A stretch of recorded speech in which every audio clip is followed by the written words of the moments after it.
Hello everybody! From my home to yours, God bless you. Pastor Arnold po.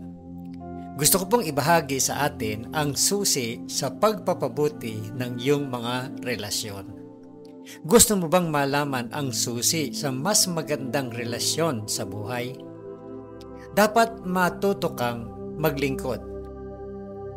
Ang ugat ng karamihan sa mga problema sa relasyon ay ang pagiging makasarili. Dapat mong harapin ang iba pang mga issue, ngunit ang ugat ay halos palaging pagiging makasarili. Gusto natin ang gusto natin kapag gusto natin. Walang sino man ang matitinag at nagdudulot iyon ng conflict. Iyon ang dahilan kung bakit kailangan mong baguhin ang iyong sariling pananaw at matutong maglingkod sa iba. Ang paglilingkod sa ibang tao ay nagbabago sa iyo at binabago nito ang iyong mga relasyon sa iyong journey. Isa sa mga pinakadakilang aral ng Diyos na gusto niyang matutunan mo habang narito ka sa mundong ito ay kung paano magiging hindi makasarili. Ito ay isang panghabang buhay na kurso ng pag-aaral. Sa kasamaang palad, napakaraming tao ang nagpapatuloy sa buong buhay nang hindi natututunan ito. Maaari mong piliing mabuhay ng iba. Pwede yun. Or matuto kang maging hindi makasarili. Paano? Simple lang. Ito ang ginagaya mo si Jesus. Ang sabi po ng Panginoon ay ganito sa Matthew chapter 20 verse 28, "Your attitude must be like my own. For I, the Messiah, did not come to be served, but to serve, and to give my life as a ransom for many." Muli po, Matthew 20 verse 28 ng The Living Bible. Sa susunod na mabasa mo ang tungkol sa buhay ni Jesus sa Biblia, pansinin kung paano siya nakitungo sa iba. Panoorin kung paano niya palaging inuuna ang iba bago ang kanyang sarili. Kapag ginaya mo ang kanyang ugali, nabubuhay ka na hindi para sa iyong kapakanan kundi para sa kapakanan ng iba. Palagi itong pinapakita ni Jesus sa buong ebanghelyo.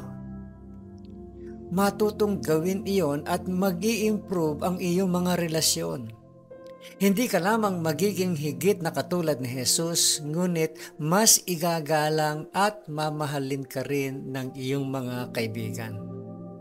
Nais ng mga tao na makasama ang mga taong patuloy na nagsisikap na maglingkod sa iba at hindi lamang isulong ang kanilang sariling agenda.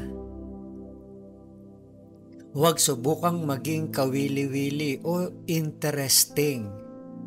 Maging interesado. Maging interesado ka sa iba. Kung gagawin mo iyon, iisipin ng mga tao na ikaw ang pinakadakilang tao sa mundo. Karamihan sa mga tao ay interesado lamang sa kanilang sarili.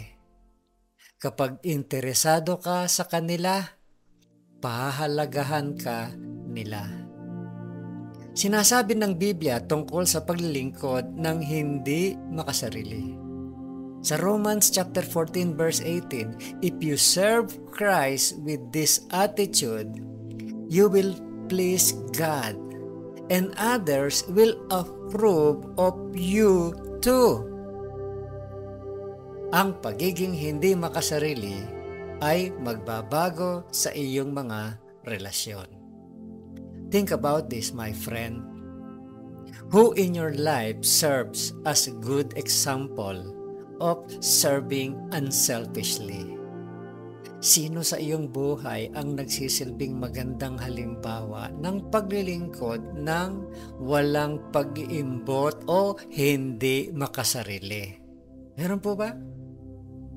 Ang pangalawa, think about this, my friend. When do you find it most difficult to interact unselfishly with others? At bakit?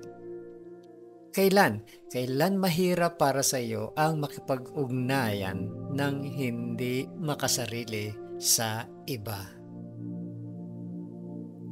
Pangatlo at ang huli, which relationship in your life can you improve this week as you serve the other person unselfishly? Aling relasyon sa iyong buhay ang maari mong pagbutihin ngayong linggo habang pinaglilingkuran mo ang ibang tao ng walang pag-imbot o hindi makasarili? Have a great day, my friend.